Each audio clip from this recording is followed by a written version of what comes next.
Bienvenue à notre premier épisode du podcast à haute voix, où on parle des sujets qui touchent la jeunesse, en particulier la jeunesse chrétienne. Prenez une tasse de café et suivez-nous. Alors, je suis avec mon co-hôte Déborah, qui est chrétienne et qui sera là pour euh, me poser des questions liées à des problématiques des jeunes et j'essaierai d'apporter tout mon savoir pour répondre à ces différentes problématiques. Sur ce, bonne écoute. Pourquoi la Bible accorde-t-elle autant d'importance sur la pureté sexuelle?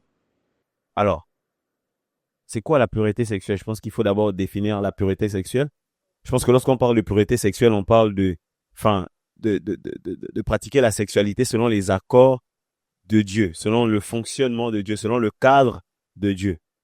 Maintenant, lorsqu'on parle de sexualité, il est très important de comprendre que la sexualité a un aspect particulier de la vie de l'homme. Parce que comme un serviteur de Dieu que j'affectionne beaucoup a dit un jour, comment un liquide qui rentre dans le corps d'une personne un liquide qui rentre dans le corps d'une personne se transforme en solide et un solide qui parle, qui devient intelligent, qui fait des choses incroyables. Et donc, pour répondre à la question, euh, la sexualité, quand on parle de sexualité, on parle de transfert, on parle d'échange, on parle de connexion. La Bible va dire que celui qui couche avec la prostituée se marie avec la prostituée. Alors, lorsque on parle de sexualité, il y a cette connexion-là, il y a cet échange-là, mais cet échange de quoi? Cette connexion de quoi? Tu vois? La sexualité est, lorsqu'on parle de sexualité, il est très important de comprendre que ce n'est pas juste le fait de prendre un plaisir, de coucher avec quelqu'un et puis c'est terminé. Non, il y a un transfert et il y a un transfert d'énergie, il y a un transfert d'esprit également. Et lorsqu'on parle de coucher avec quelqu'un, lorsqu'on parle de devenir une seule personne avec quelqu'un, on parle de coucher. Lorsque l'homme quittera son père et sa mère et s'attachera à sa femme et les deux deviendront une seule chair, on parle ici de l'action de coucher ensemble, de s'unir.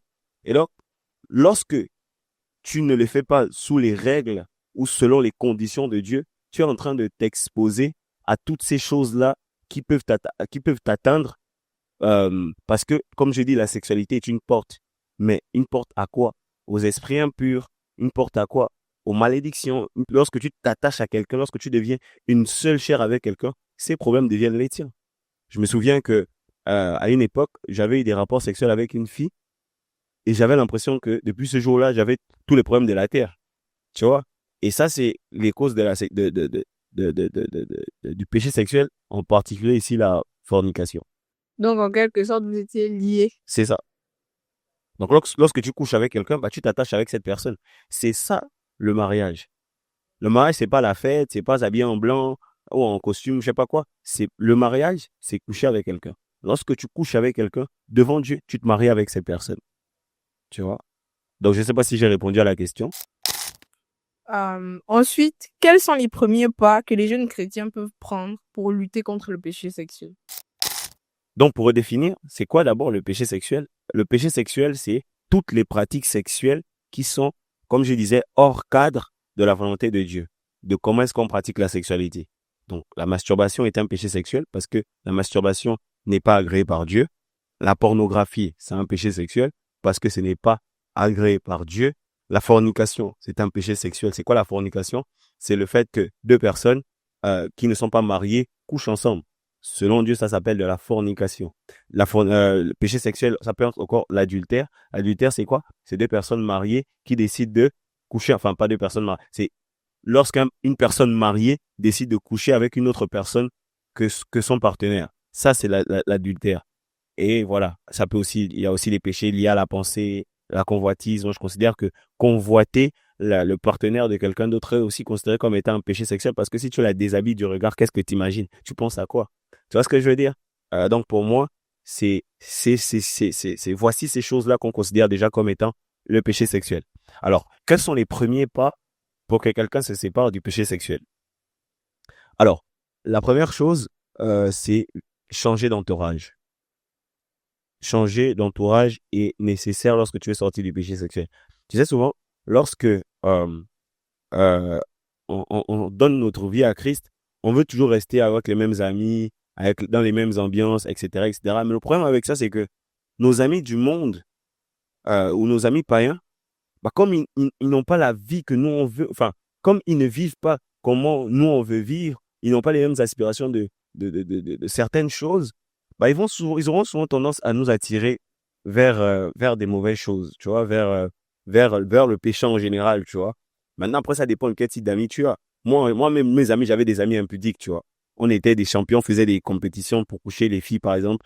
Et quand je me suis converti, Dieu merci, tous mes amis se sont également convertis. Donc, on a suivi le chemin ensemble. Mais s'ils étaient restés païens, ça allait être très, très difficile pour moi de dire que je veux me sanctifier en ayant des amis païens, tu vois, en ayant surtout des amis impudiques, tu vois. Lorsque je parle de changer son entourage, si tu sais que tu as des amis qui vont te tirer vers ce péché-là, bah, sépare-toi-en, tu vois. Et quand je parle d'entourage, ça peut être aussi ton copain, ça peut être ta copine. Tu vas donner ta vie à Jésus, ton copain ou ta copine ne s'est pas converti. Il va forcément si vous avez pour habitude de coucher ensemble, forcément, tôt ou tard, il va te dire, ah, il faut que on fasse des affaires. Même si tu dis oui, je suis chrétien, au début, il va te dire, ok, je comprends ta décision. Elle ou il va te dire, je comprends ta décision. Au bout d'un mois, 2 mois, bah, il va te dire, on fait comment, tu vois? Il va commencer à te faire du chantage émotionnel. Ouais, je vais voir une fille, moi, je vais voir un gars, patati patata, tu vois? Et donc, je ne suis pas pour qu'on se sépare brusquement avec une personne, venir comme ça, je suis devenu chrétienne, ou bien je suis devenu chrétien, pour moi c'est terminé. C'est pas ce que moi je conseille. Ça reste un être humain. Il faut qu'il comprenne ta démarche. Donc, il faudrait l'emmener à comprendre que, ah, moi je deviens chrétienne ou je deviens chrétien. Ce qu'on faisait auparavant, on peut plus le faire. Je t'aime, c'est vrai, mais j'aime Jésus-Christ plus que toi. Et parce que j'aime Jésus-Christ plus que toi, je suis obligé de prendre des décisions qui ne me plaisent pas, mais parce que je veux avancer, parce que je veux évoluer, je suis obligé de prendre cette décision, tu vois. Donc, même se séparer, moi, je recommande de se séparer de son partenaire s'il n'est pas en Christ dès le début de sa foi. Maintenant, s'il devient chrétien et que vous marchez selon les choses, enfin, selon le Seigneur ensemble, bah, vous pouvez reprendre vos histoires. Mais, première chose, c'est l'entourage. Donc, ça, c'est une des premières clés. Deuxième clé, je dirais que il faut beaucoup prier. Vous savez, s'il y a quelque chose que le Seigneur est merveilleux, parce que s'il y a quelque chose qui est merveilleux avec Dieu, c'est que lorsque tu te convertis, tu as un zèle au début là, waouh. Parce que la Bible dit de retrouver son premier amour. Je pense que elle fait allusion à ce zèle, ce feu qu'on a au début. Et moi, je me souviens que je ne ratais pas mes heures de prière quand je me suis converti. J'aimais prier. Je passais des heures à prier. C'était difficile au début. Au début, c'est souvent difficile, mais après, dès que j'ai soif de passer du temps dans la présence de Dieu, lorsque tu rencontres vraiment le Seigneur et le Saint-Esprit, au début, il y a un zèle là, pas possible, où tu as envie de passer plus de temps avec lui, tu vois. Et l'une des premières choses que la Bible nous recommande pour ne pas tomber dans le péché sexuel, c'est veiller et prier afin de ne point tomber en tentation. Veiller et prier. Quand on parle ici de veiller, on parle d'être attentif. Tu vois, celui qui veille, c'est celui qui est attentif, c'est celui qui a les yeux ouverts. Tu vois. Donc, l'une des premières clés pour sortir du péché sexuel avant de prier, c'est d'abord de veiller. Veiller, ça veut dire quoi? C'est ne plus être endormi dans le sens où tu sais que tu ne dois pas regarder des films pornographiques. Si tu sais que si tu regardes ça, ça va t'emmener à tomber dans la masturbation ou dans la fornication, bah, évite de regarder enfin, même pas évite, ne regarde pas ces choses. Est-ce que tu vois ce que je veux dire? C'est ça, veiller. Ou encore, tu sais que, lorsque en fait, veiller, c'est dire, sois attentif. Tu vois? Ce que tu sais qui est capable ce que tu sais qui est capable de t'emmener à pécher, évite-le ou évite-les au maximum.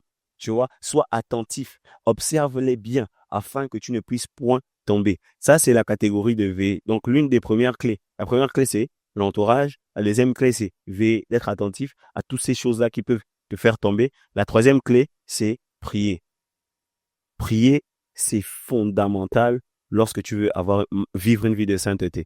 J'ai pour habitude en train de préparer un livre, si Dieu me fait grâce et que j'arrive à le sortir un jour, c'est comment lutter contre la masturbation, ou comment se défaire de la masturbation. Quand tu as été un masturbateur, tu sais un peu comment ça fonctionne, et avec les années, avec le temps de comment est-ce que j'ai compris comment sortir de la masturbation, l'une des choses que le Seigneur m'a dit, qui peut résumer le livre, c'est celui qui ne prie pas se masturbera. Est-ce que tu vois? Celui qui ne prie pas se masturbera. Donc, la troisième clé pour sortir des péchés sexuels, c'est de beaucoup prier. Tu comprends?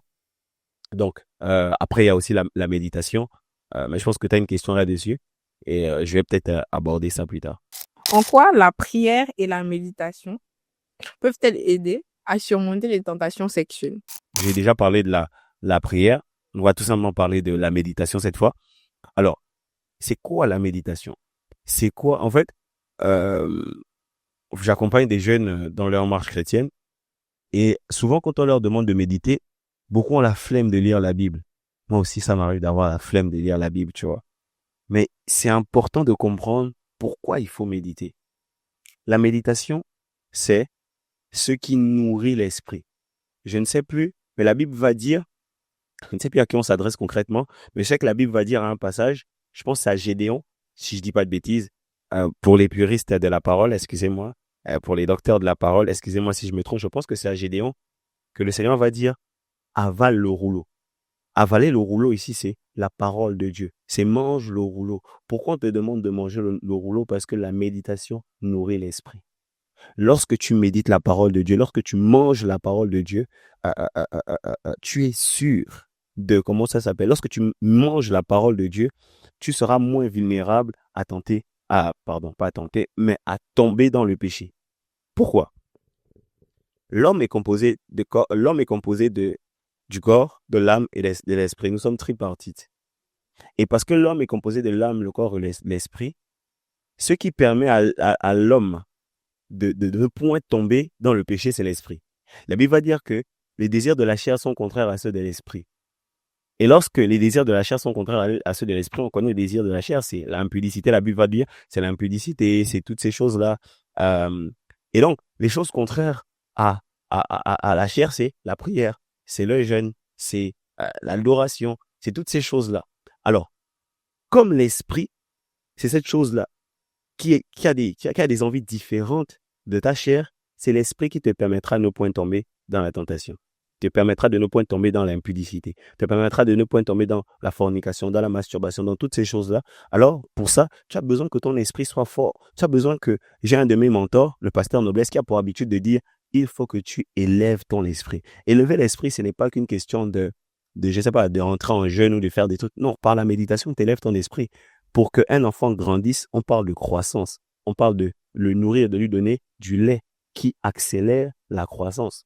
Et il faut savoir que lorsque on veut grandir dans les choses de l'esprit, lorsqu'on veut élever son esprit, lorsqu'on veut faire croître son esprit, comme un enfant a besoin de lait, l'homme a besoin de la parole de Dieu pour élever son esprit. Et lorsque ton esprit est grand, lorsque le péché se présentera devant toi, tu seras capable de dire au péché, arrière de moi Satan, je ne tomberai point. L'une des choses qui a fait en sorte que Jésus ne tombe pas dans le désert, c'est parce que lorsque le diable est venu le tenter, il répondait avec quoi? Avec la parole. Lorsque le diable viendra te tenter par la parole, tu pourras répondre. Jésus aussi va dire, l'homme ne vivra pas que de pain, mais de toute parole qui vient de la bouche de Dieu. Donc la parole de Dieu est la nourriture de l'esprit, est celui qui te permettra de ne point tomber. Donc enfant de Dieu, la méditation, ce n'est pas un jeu. La méditation, c'est pas juste pour faire bon, on te demande de méditer. Non, non, non. Lire la parole de Dieu, c'est pour te protéger toi-même. C'est pour t'aider à résister au péché. C'est pour t'aider à lutter face au péché. C'est pour t'aider à élever ton esprit. Parce que si ton esprit est grand, il dominera sur ta chair parce que ses désirs sont contraires à ceux de la chair. Donc, c'est un peu ça. Quelle est l'importance de l'honnêteté et de la confession pour la lutte contre les péchés sexuels? Déjà, la confession vis-à-vis de qui? Je pense que la Bible nous demande de nous confesser les uns les autres. C'est pas un hasard. Je pense que ce qui garde beaucoup de personnes dans le péché sexuel, c'est parce qu'ils gardent ça secret. Tu vois? Et le danger avec le péché sexuel, c'est que plus tu le gardes secret, plus tu te joues les saints, les TTS, les très spirituels, les très, très, très, très spirituels, tu vas te faire mal seul. Lorsque le diable, lorsqu'il est exposé, il n'a plus aucun pouvoir sur toi. Lorsque tu dis au diable, lorsque tu révèles tes péchés aux autres, le diable n'aura plus aucun pouvoir sur toi. Et toi-même, ça va te faire du bien, tu vois. Et c'est important de confesser ses péchés parce que tu te libères, comme je dis, d'un poids on dit ça comment? du fait que le diable t'opprime dans le secret. Je sais qu'il y a beaucoup de femmes, beaucoup de jeunes qui se masturbent et qui n'en parlent pas, qui gardent ça pour eux, qui luttent avec la masturbation. Moi, je sais que beaucoup sortent de la fornication, mais beaucoup ont du mal à sortir de la masturbation et de la fornication. Pas de la fornication, de la masturbation. Beaucoup sortent vite de la fornication, mais sortent difficilement de la masturbation. Pourquoi? Parce que la fornication, c'est un péché où on peut vite t'attraper. On va te voir aller avec un copain ou avec une copine, ou même, c'est un péché plus difficile à commettre parce que les paramètres sont différents. Il faut sortir, il faut aller chez le gars, il faut machin. Il y a plein d'obstacles, il y a plein de barrières qui peuvent faire en sorte que, à un moment, t'as la flemme, tu dis, ça n'en vaut pas le coup. Si ton gars, il habite à Angonje, toi, t'habites au Vando, la distance, faut prendre les taxis, bus, faut faire tout ça. Il y a trop de barrières à la masturbation. Il y a quoi? Il suffit que tu rentres dans ta douche, 5 minutes, 15 minutes, tu te fais plaisir. Et parce que c'est très accessible que tu finis au final par rapidement tomber là-dessus. Enfin, rapidement tomber là-dedans, tu vois.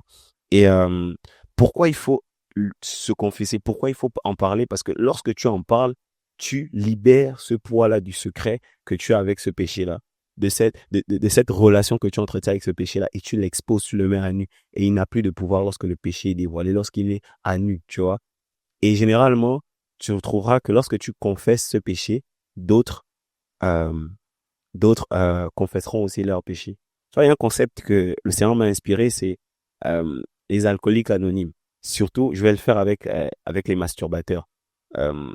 C'est les alcooliques anonymes, pour ne point tomber dans l'alcoolisme, ou les alcooliques, les drogues en général, les trucs anonymes là, le fait de parler avec des autres qui traversent les mêmes difficultés que toi, ça t'aide à surmonter ça, tu vois. Ça t'aide à ne pas tomber, tu vois. Et donc, quand tu confesses, lorsque tu racontes, tu parles de tes difficultés, les autres se retrouveront en toi et quelque part, vous vous fortifiez les uns les autres.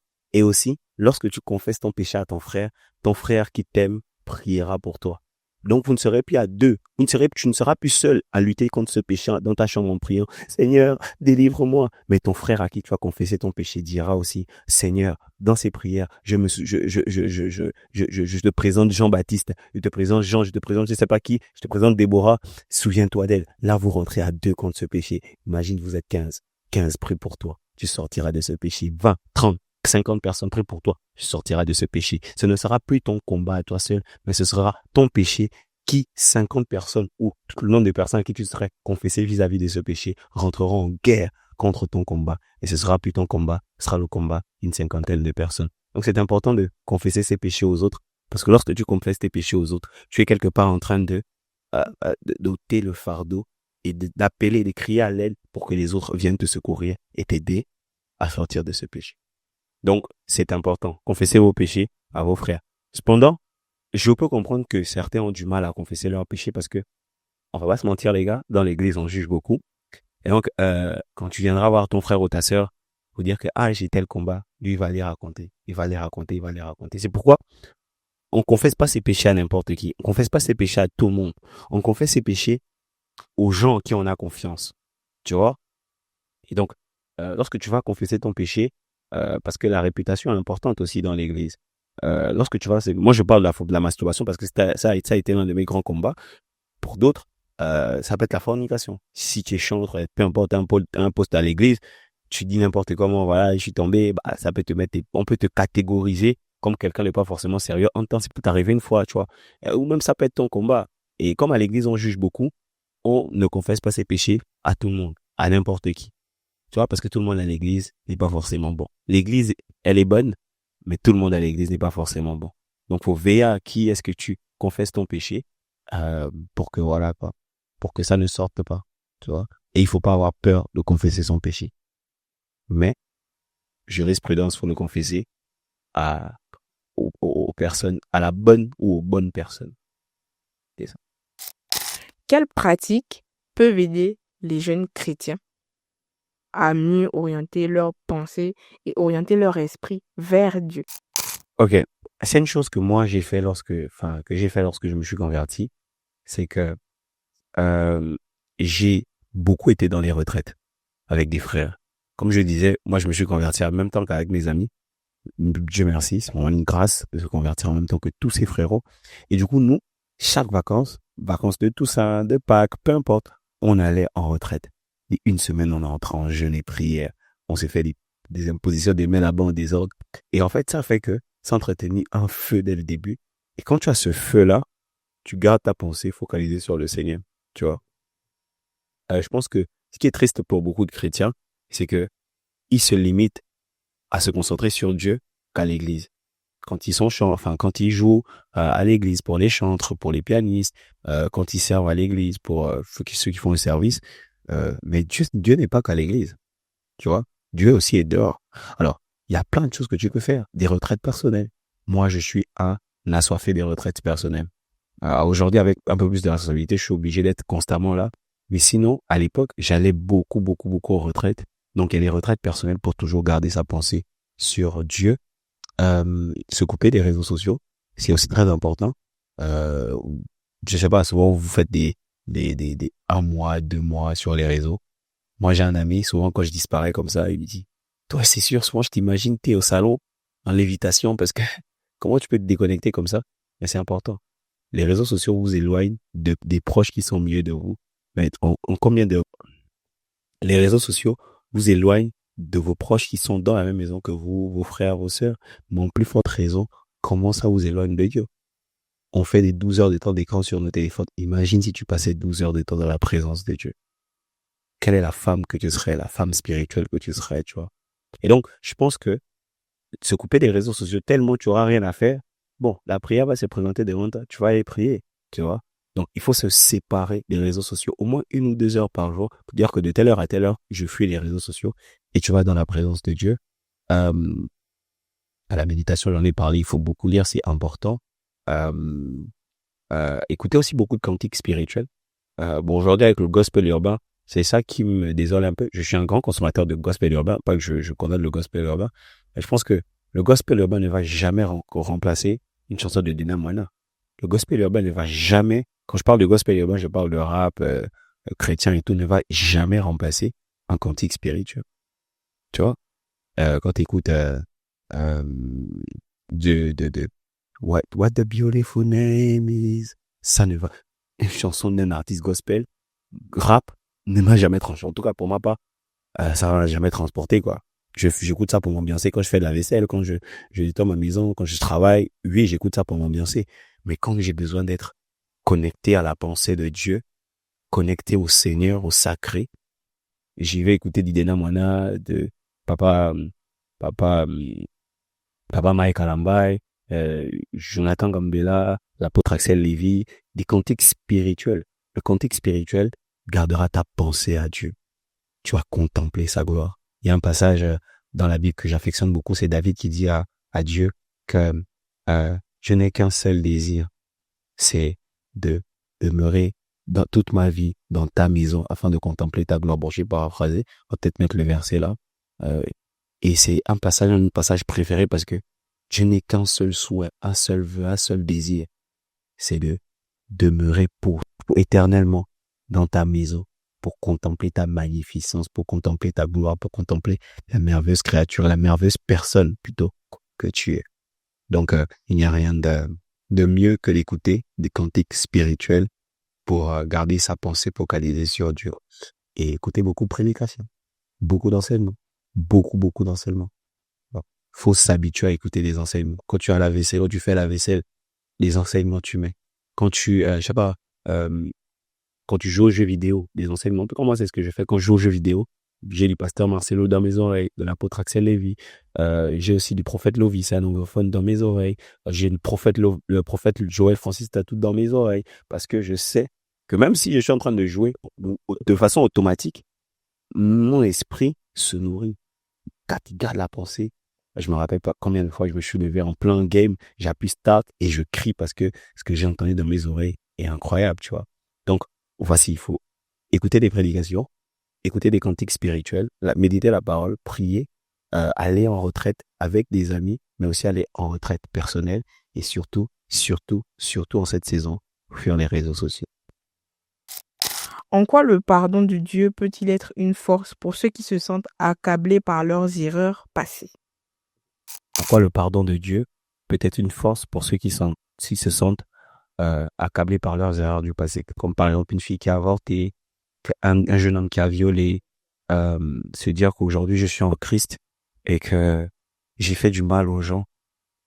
Parfois c'est vrai, on s'en veut. Tu sais, moi j'ai tellement blessé des jeunes filles quand j'étais dans le monde. Je me souviens d'une personne, on l'appelait Madame M. Et je l'ai beaucoup aimé, enfin beaucoup fait du mal parce qu'elle m'a beaucoup aimé. Et lorsque je me suis converti, le Saint-Esprit m'a dit d'aller lui demander pardon, tu vois. Et c'était un mariage d'une de nos tantes. Et le matin du mariage, puisqu'elle était, je pense, dame de service, enfin, vous trouvez des dames de compagnie ou quelque chose, non pas dame de compagnie. En tout cas, elle était au service, elle servait et tout. Et à la fin, on est tous rentrés à la maison ensemble, parce que c'est une amie de ma sœur. Et du coup, je suis arrivé, je suis parti me mettre à genoux devant elle, et je suis allé lui demander pardon. Et elle m'a dit, Jonas, quitte là, j'ai pas envie de te voir. Pourtant, on était en paix. Tu vois, on n'avait plus de problème, mais parce que je suis venu rappeler d'anciennes blessures, de vieilles blessures, je lui demande pardon. Elle m'a dit, quitte là, je veux pas t'entendre. Laisse-moi tranquille. Au point d'enlever sa chaussure, elle était même pas bourrée. Elle m'a lancé sa chaussure, quoi. En fait, quand je me suis levé, c'est à ce moment, en fait, que je me suis rendu compte que j'ai fait du mal à plein de personnes, tu vois. Et il y a encore même des personnes aujourd'hui à qui surtout des filles, j'ai envie de revoir et puis présenter certainement mes excuses. Et j'en ai humilié pas mal. Et voilà. Et donc, quand tu te convertis, tu te dis, mais j'ai fait du mal aux gens. Il faut que je répare ça. Il faut vraiment que... Parce qu'en fait, quand tu te convertis et que tu sens le pardon de Dieu, tu sens que Dieu t'a lavé et t'a restauré, tu as envie aussi que les hommes te pardonnent, tu vois. Et donc, c'est tout simplement la grâce, en fait. Il faut comprendre c'est quoi la grâce. Je pense que à l'église aujourd'hui, on a banalisé c'est quoi la grâce. La Bible est claire. Là où le péché abonde, la grâce, elle, surabonde. Et en fait, il faut tout simplement se dire que oui, j'ai fait du mal aux gens. Oui, euh, j'ai certainement blessé, mais j'étais l'homme animal, comme la Bible l'appelle. L'homme qui n'avait pas Christ, l'homme qui n'avait pas Dieu. Et en fait, le fait que Dieu t'ait pardonné, toi, ton combat aujourd'hui devrait d'être euh, euh, capable d'emmener le plus de personnes à eux être pardonnés de Dieu. Tu vois, j'ai tellement fait du mal aux gens que je me suis donné la mission de leur apporter le salut. J'ai tellement blessé des gens que ma mission aujourd'hui sur Terre, c'est d'aider le maximum de jeunes qui ont été comme moi ou d'autres personnes qui ressemblent au moi d'avant, les aider à devenir celui que je suis aujourd'hui. Ou encore mieux, à être plus que ce que je suis aujourd'hui parce que je ne suis rien. Tu vois? Je suis juste une personne qui a Christ et qui a soif de partager le Christ qu'il a, tu vois. Le pardon de Dieu est tellement grand et tellement puissant parce que la Bible est claire, car Dieu a tant aimé le monde qu'il a donné son Fils unique, afin que quiconque croit en lui ne périsse point, mais qu'il ait la vie éternelle. Et le pardon de Dieu, c'est tout simplement va et ne pêche plus, tu vois. Et c'est ça qui est formidable avec Dieu, et parce que Dieu ne nous tient pas rigueur, euh, on devrait se dire que si Dieu ne regarde plus à mon péché, qui suis-je pour regarder à mon péché? Tu n'es rien devant Dieu. Et ce que j'aime avec le Seigneur, c'est que grâce au Seigneur Jésus-Christ, nos péchés ne peuvent plus refaire surface. Dans l'Ancien Testament, lorsque tu faisais un péché, on va te demander de sacrifier un agneau ou je sais pas quoi. Et ce sang-là était là pour une période. Mais grâce à Jésus, notre péché n'est plus couvert, il est totalement effacé. C'est pourquoi lorsque tu t'es masturbé hier et que tu as prié et que tu as demandé pardon à Dieu et que tu as pleuré, tu as regretté, la Bible dit que celui qui demande pardon de façon sincère, Dieu est juste et fidèle pour lui pardonner ses péchés. Et donc, lorsque tu as réellement demandé pardon et que Dieu t'a pardonné, lorsque tu reviens le lendemain, après avoir demandé pardon à Dieu et que tu culpabilises encore à cause d'un péché, Dieu, il sait pas de quoi tu parles. Parce que le numéro un dans l'amnésie des péchés, c'est Dieu. Le numéro un dans l'amnésie du péché confessé, c'est Dieu. Lorsque tu as confessé ton péché auprès de Dieu et que tu as reconnu que tu avais péché et que Dieu t'a pardonné, il devient amnésique face à ton péché. Il oublie complètement ton péché. Donc quand tu te mets à genoux devant Dieu, Seigneur, je te demande pardon parce que je me suis masturbé. Dieu a oublié, en fait, il sait pas de quoi tu parles. Tu vois?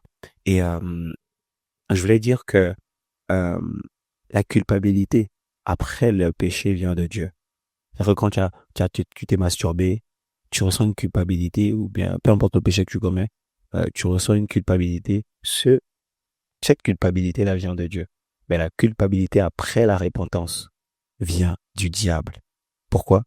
Parce que Dieu, lorsque tu tombes dans un péché et qu'il t'a pardonné, il ne pourra plus te faire culpabiliser.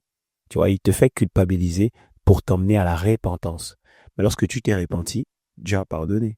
Tu vois, imagine quelqu'un, il a déjà fait, il a payé sa dette. C'est-à-dire que, je reprends l'exemple, t'as volé, t'es allé en prison, t'as payé ta dette aux yeux de la société.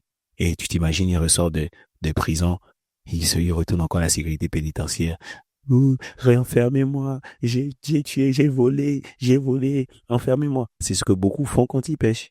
C'est-à-dire que euh, ils sont allés demander pardon à Dieu, Dieu les a pardonnés, mais ils retournent encore voir le Seigneur. Non, quand tu es sorti de prison, t'as payé ta dette, avance, tu vois. Et celui qui paie notre dette, c'est la personne de Jésus-Christ.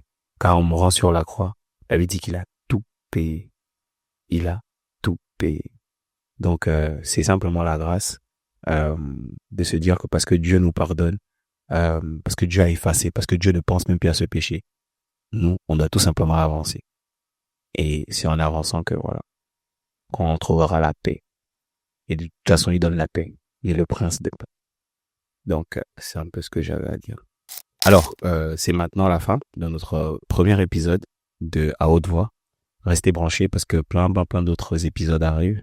J'espère que cet épisode vous a fait du bien. Si c'est le cas, n'hésitez pas à vous abonner, à nous dire ce que vous avez pensé en commentaire. Et je vous dis à très bientôt. Sur ce, bye bye.